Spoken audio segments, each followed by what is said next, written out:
What's on your radar, Briahna? Well, Robbie, you have to face the consequences of your actions. We're all taught this as small children. When we do something wrong, we have to take accountability. And if we grow up and hurt people, we can be legally held liable in a court of law. If you drive negligently and hit a car or pedestrian, hurting them or damaging their property, you're liable. If you provoke a fist fight and cause someone physical harm, you can be liable under tort law for damages. If you negligently build a building that's not up to code and it burns down, you are on the hook. Under general product liability, a manufacturer is required to warn customers about the potentially harmful effects of its products and can be held liable if warnings were insufficient or absent. And some products considered abnormally dangerous because they carry a very high risk of injury or damage have an even higher liability standard. Makers of these products are strictly liable for harms that come from them, even if proper warnings attach and there is no negligence. So, that being the case, why are pharmaceutical companies, including the manufacturers of COVID vaccines and opioids, held to a different standard? Pharmaceutical companies, they aren't like us. They get to play by special rules. Victims of pharmaceutical companies are shielded from liability by something called the learned intermediary doctrine. Under this doctrine, a pharmaceutical manufacturer fulfills its legal duty to warn by merely providing an accurate and adequate warning to the prescribing physician. The manufacturer has no legal obligation to warn the consumer directly. In other words, the risks are shifted from a pharmaceutical company to the prescribing physician, under the presumption that their judgment intervenes in the patient's decision-making. Now, of course, this presumes that doctors are well-informed and better decision-makers than patients. And intuitively, this sounds right. But it ignores the fact that pharmaceutical companies spend millions of dollars on gifts, free samples, and travel opportunities for doctors to go to conferences in luxe locales like Hawaii in order to induce them to prescribe certain drugs. Now, you've probably heard about this in the context of the opioid pandemic. Of the nearly 92,000 drug overdoses in 2020, the majority, over 68,000, involved opioids. 16.4 thousand involved prescription opioids, and an untold number resulted from addiction that started with prescriptions and moved on. Now, a small number of litigants have successfully held drug companies liable in opioid cases, arguing that drug companies misled Americans, including doctors, about the true dangers of opioids. But these outcomes are relatively rare. The pharmaceutical industry was worth over $1.2 trillion in 2020, and that was before pandemic profits. Pfizer alone is estimated to reach over $100 billion in revenue in 2020, largely due to the COVID vaccine and Paxlovid, an antiviral therapeutic. That level of profit was described as unheard of by pharma periodical Fierce. Previously, the largest ever year on record for a biopharma company was $82.6 billion by Johnson & Johnson in 2020. And with their coffers that full, Big Pharma has the power to out-litigate almost every defendant, forcing settlements due to high legal fees and coercive lobbying tactics that skew the law in its favor. In 2021, the industry spent $92 million on lobbying at the beginning of the year, more than twice what was spent by any other industry in the first quarter. Almost $163 million were spent that year in total. And what do they get for all of that money? Well, as The Intercept reported last year, over 100 drug lobbyists worked to block generic COVID-1 vaccines that would have allowed vaccines to be produced more cheaply around the world. At the time, only 1% of COVID vaccines were going to low-income countries. A report released late last year by Public Citizen, a consumer rights advocacy group that had gained access to leaked, unredacted Pfizer contracts, showed that the company used its power to, quote, shift risk and maximize profits.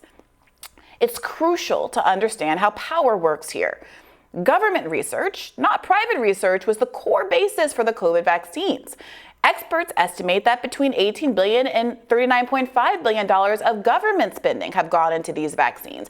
And yet, corporations are able to use their lobbying power to limit the sale of the vaccine and to control prices. Even as the government was inking a $100 million deal with Pfizer alone for the drug it helped to develop. That's the power of the pharmaceutical industry. And that same power has rigged the law so that individuals have an incredibly difficult time suing for the harms that may come from some pharmaceuticals. Now, corporatists have been obsessed with limiting liability for years. Remember the whole tort reform scare of the 1990s? That was all about making sure that corporations could get away with creating harmful products, hurting the public, and dodging responsibility for their actions. If you believe in free markets and think that we should be striving for efficiency in the markets, you should be highly skeptical of liability shields. Lawsuits are one of the few ways corporations are made to internalize the harms that their products cause and therefore be forced to produce at efficient rates. If you're not forced to pay for the harms you create, you have no incentive to stop creating harmful products, and the markets therefore become inefficient. Corporate antipathy toward taking responsibility for their actions is how we got the learned intermediary doctrine loophole. It's how we got Section 230, and it's how we got liability shields for gun manufacturers, too. The Protection of Lawful Commerce in Arms Act, which bars liability for gun manufacturers, is a relatively new rule. It was just passed in 2005. Before that, victims of firearms violence were able to successfully sue manufacturers and dealers of firearms for negligence, arguing that they should have foreseen that their products would be used for criminal purposes. It's worth noting again that in other areas of the law, products that are naturally extremely dangerous are considered under a strict liability standard, where a claimant doesn't even need to prove negligence. The idea that is, if you want to get into, let's say, the toxic waste business or profit off of some other extremely dangerous product, it is 100% your responsibility to make sure you do so safely. You can't offload responsibility to someone else. If you move nuclear waste by train and a cow is on the tracks and causes a spill, it doesn't matter if you were negligent in maintaining the tracks of the train. You're responsible for the cleanup. And if you think about it, that makes sense. If a company dealing in dangerous materials could simply blame someone else or something else, they never have incentive to maximize the care they took. Maybe trains carrying toxic nuclear waste should go slow enough to brake for cows, even if that eats into profit a little bit. Most individuals, unlike corporations, are also something called judgment proof. That means they're too poor to pay for the cost of harms caused by them in the course of their work duties, even if they are sued and you're successful suing them. So, for example, if, let's say, ExxonMobil were shielded from liability for an oil spill because they blamed the negligence of an oil tanker driver, then it would profit from the dangerous activity without ever having to pay for the risks. And the boat driver, of course, wouldn't have the resources to pay for the millions and millions and millions of dollars of cleanup. The same is true when it comes to guns. Guns aren't like cooking knives or hammers or other things that surely can be used to hurt or kill human beings, but which are designed for other purposes as well.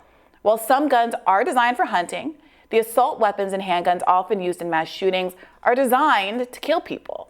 They are inherently dangerous products that are used in predictably dangerous ways, especially when we're talking about guns with high magazine capability.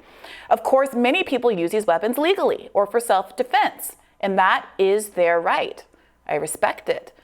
But if manufacturers were forced to be accountable for unlawful use of their products, they would have incentive to keep tighter control over the sale of their products, the proliferation of ammunition, bulk purchases, criminal background checks, and mental health checks.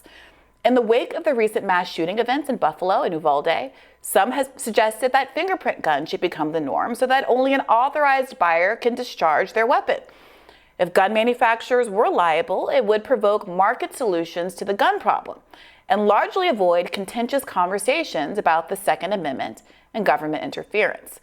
Just this February, Sandy Hook families settled with gun maker Remington, maker of the AR-15 style weapon used in Newton, Connecticut, for $73 million. The plaintiffs were successful because they targeted the advertising strategy of the company, which promoted the guns for use by young children below the legal age to own a gun.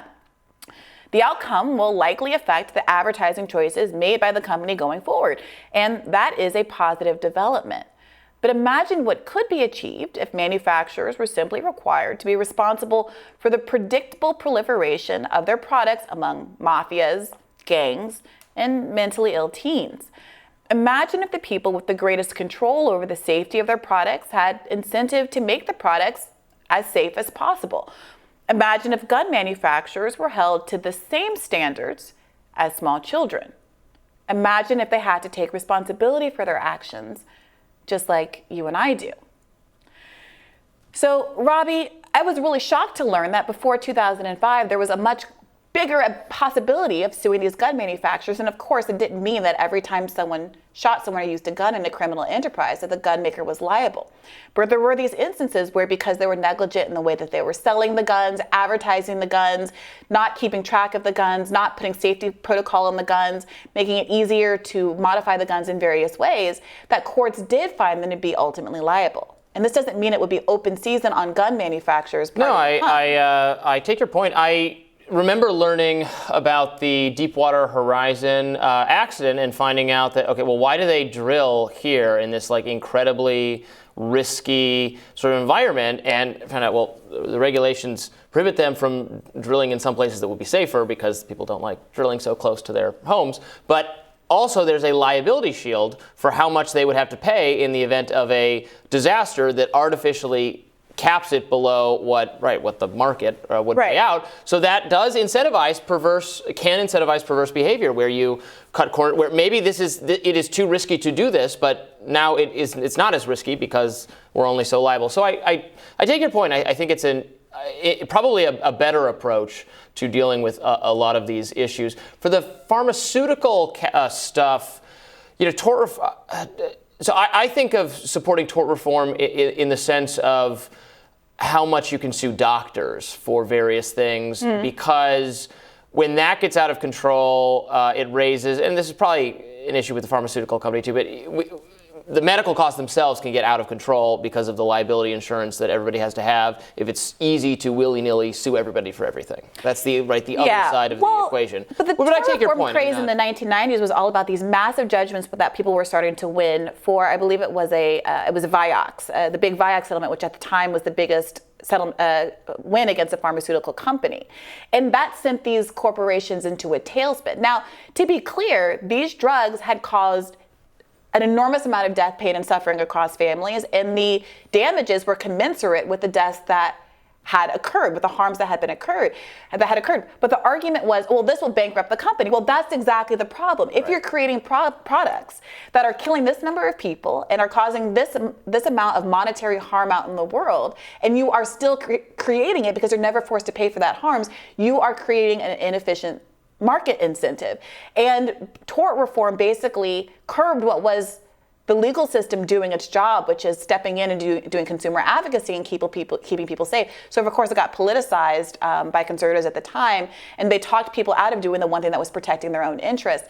And now we see, in the context of this gun law that came up under it got politicized both ways, right? The trial attorneys, the people representing people making tort claims, are like the most reliable constituency for the Democratic Party on earth. Well, first of all, I don't know what differences that makes if the claims they're litigating are justified and cleared by a court and validated by juries. No, I'm just saying it's a political issue because everyone on one side was part of one political tribe. Well, I actually don't think that's the case, and I don't actually know that to be true. In law school, we spoke to a number. I mean, I was considered being a trial attorney at a certain point in doing product liability cases, and I remember speaking specifically to a very compelling man who actually did the Vioxx trial, who was a Southern Christian preacher in his spare time. I don't know what his politics were. We didn't talk about it, but that's the only reason I'm giving pushback. But I think the point of the matter is people should consider these extra, outside of these kind of constitutional questions, other ways to try to get the kinds of behaviors that we want without the government intervening and saying that this is against the law and having these constitutional questions at play. I appreciate that. Well, coming up, new Wall Street Journal polling shows Americans are blaming President Biden for the state of the economy. We will discuss that up next.